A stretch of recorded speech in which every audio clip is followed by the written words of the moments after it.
This video is brought to you by Hochland Photographer's Clothing.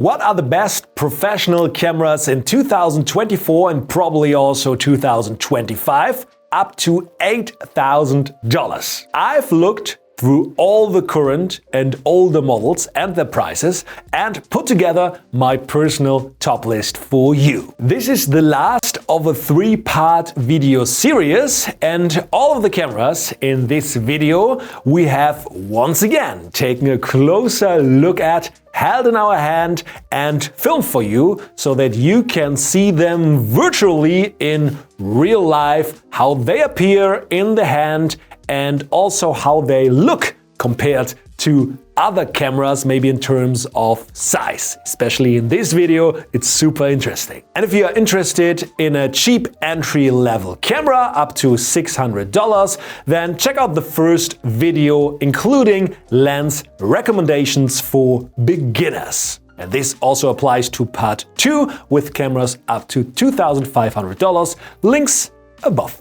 The cameras in this episode are usually not available with a so-called kit lens, and I'm not giving you any lens recommendations here in this video because I assume that if you buy a camera in this price range, you know which lens you might need for it, and maybe you also have tons of lens already. To keep the list from getting unnecessarily long, I selected what I consider to be the best mirrorless models from the major manufacturers today in terms of technology. I also find it super interesting what expensive cameras offer compared to maybe cheaper models. And just as you can be interested in a Ferrari or Lamborghini without even wanting to buy one or can afford to buy one, it's just interesting. And this is what this video is all about.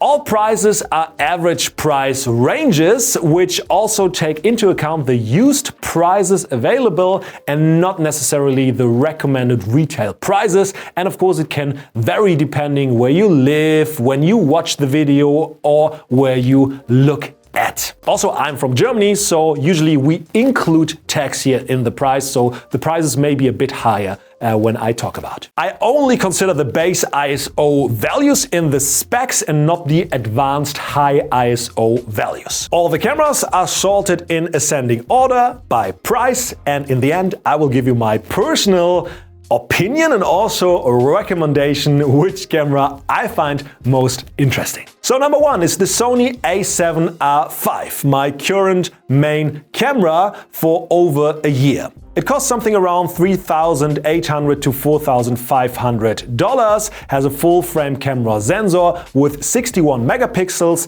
and actually everything I want in a camera. That's why I use it as my main camera, and there's a detailed review about this camera up here. It has a 5-axis sensor stabilizer, ISO 32,000, 10 images per second burst mode with 61 megapixels, 693 focus points, 8K video at 25 frames, 4K at 60 frames. The already good monitor we know from Canon has now developed a little bit further, so you can flip it forward, but also awkwardly like this and up and to the side. I find it a very cool monitor. The viewfinder is very large and everything that was previously in older Sony cameras maybe a weak point has been improved over the years. It has a large HDMI port, AI autofocus and the fastest processor that Sony currently uses. All in all, a top high megapixel camera that also performs great in low light and in video.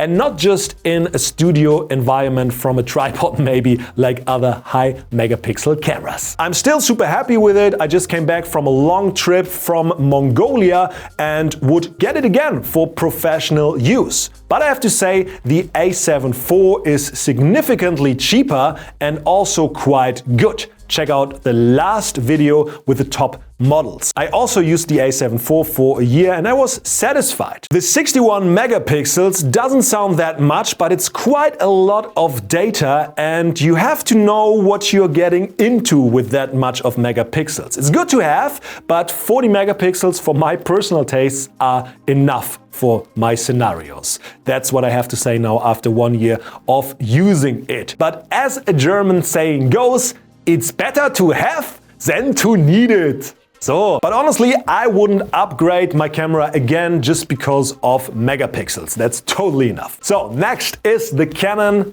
R3 from 2021 with 24 megapixels on a full-frame sensor for around $4,000 to $4,500. A decent camera with a fixed battery grip and an extra battery for it. 5-axis sensor stabilizer and made for wildlife and sports. ISO goes up to 102,400, 1053 focus points, and 30, 50 or even 195 continuous shots per second are possible. The memory cards are happy about that much of data, or you can just plug in a LAN cable. 4K 120 frames per second for filming are possible, but unfortunately there's only a micro HDMI port. The display is tried and tested, the flip display like we know it from the Canon cameras, so you can also photograph and film yourself with this camera. The viewfinder is nice and big, and I like how this camera handled. It feels really like a pro camera. Massive. The counterpart to this camera is the Nikon Z9 from 2021, and it is the third camera on the list. The price is around $5,000, also with a full-frame sensor,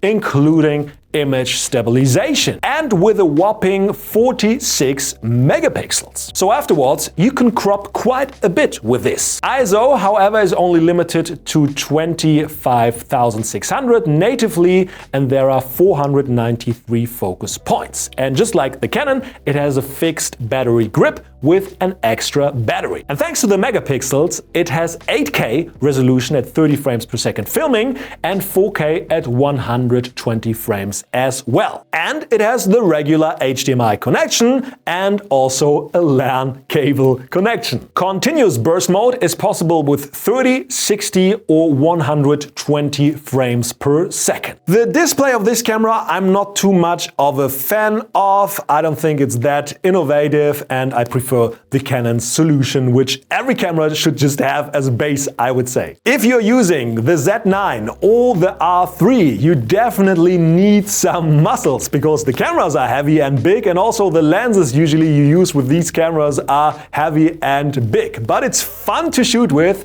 It's fun to switch from landscape to portrait mode and to just press the shutter through. And before we continue with the next camera, let's have a look at today's sponsor of this video, without whom this episode would not have been possible. Do you want to know my favorite jacket for photographers?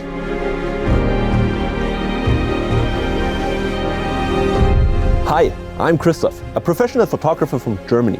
And this is a new outdoor jacket for photographers by Hochland. Not only does it look amazing, it also has a microfiber cloth inside the sleeve pocket, so no dirty lenses anymore. It's very waterproof, lightweight, and you can just throw it over. There's a lot of space. In two big belly pockets, you can store all the equipment you need close to your body. With this jacket, I'm super prepared for all my outdoor adventures, no matter what the weather looks like. There's also a fleece hoodie, so if it gets colder, you can just wear it underneath. This is my favorite jacket for photographers. Maybe you also like the photography backpack, winter gloves, or classic jacket system. At www.hochland.us. Hochland. Photographer's clothing. If you like it slimmer and want to film 8K at 60 frames per second, you should take a look at the new Canon R5 Mark II, released just this year. It costs around $4,800, has 5-axis image stabilizer, 45 megapixels on a stacked full-frame sensor with ISO up to 51,200, 1,053 focus points, and delivers 30 continuous frames per second.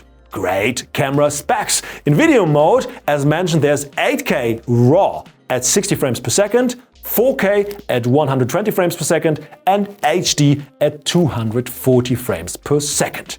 coming with a normal HDMI port and the proven flip screen to the side and to the front. A beast of a camera. The previous model, the R5, is available used for around a third or half of that price, and a pretty great camera as well, so check that out for less budget. And the current beast from Sony is called A9 Mark III and has been available since this year and used now around for $6,300. 25 megapixels on full frame with a 5-axis sensor stabilizer, 693 focus points, global shutter, and up to ISO 25600. The megapixels don't allow for 8K, but 4K at 120 frames per second is possible in video mode. It has the normal HDMI connection and the new flip screen from Sony, which the A7 R5 also has. It has the latest AI autofocus and the new processor,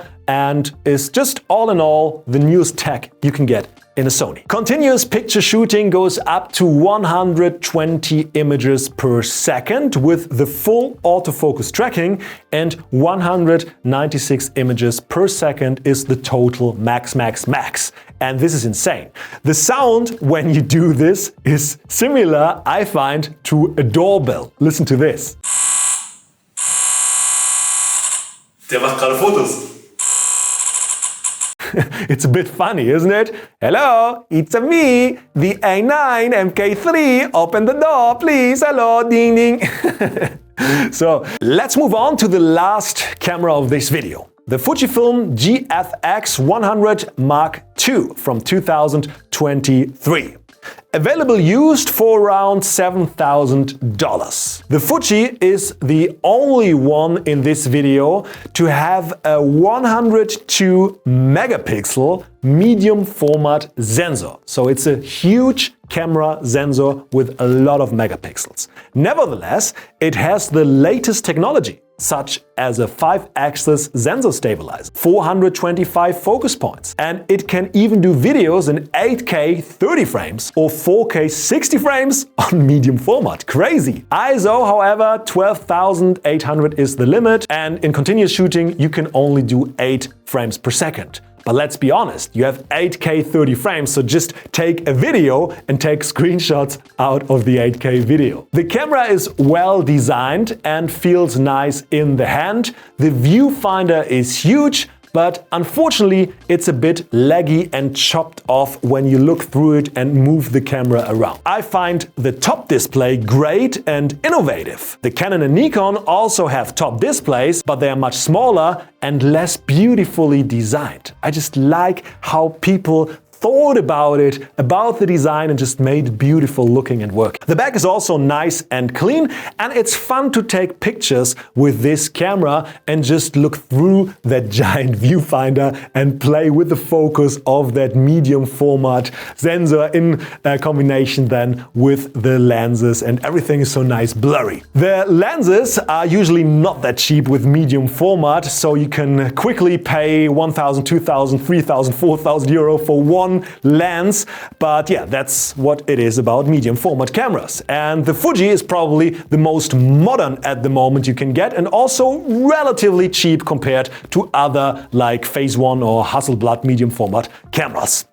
The only thing I personally miss is a flip screen for filming and vlogging, to film yourself and photograph yourself. I think every modern camera should have that option. Fuji, why not? Bitte mache. So, which of the cameras would be your favorite camera if money wasn't an issue? And does any one of you watching has one of the cameras? And what are your experiences with it? Let us all know in the comments. And maybe if you would buy it again. So, which one would be my favorite? As always, it depends. Just for what you use it. Just for fun, with unlimited money, I would just get the Fuji, because it's just nice and it's just fun to shoot with. For filming and all around, I would maybe choose the R5 Mark II, and the Sony A7 R5. For sports, I think I would choose the Nikon Z9 or the Sony A9 III, or maybe even the A9 II, because it's not that old and still great and used cheaper. Yeah, and I find the Sony is quite expensive for 25 megapixels, but that's just my opinion. And if you want to learn more about photography, subscribe to my channel and also watch part 1 with cameras up to $600 and part 2 with cameras up to $2,500. Or maybe the best smartphone for taking pictures in 2024, also available on this YouTube channel, so just check it out for yourself. My name is Benjamin Jaworskyj, and I hope you take some really great photos no matter what camera you're using.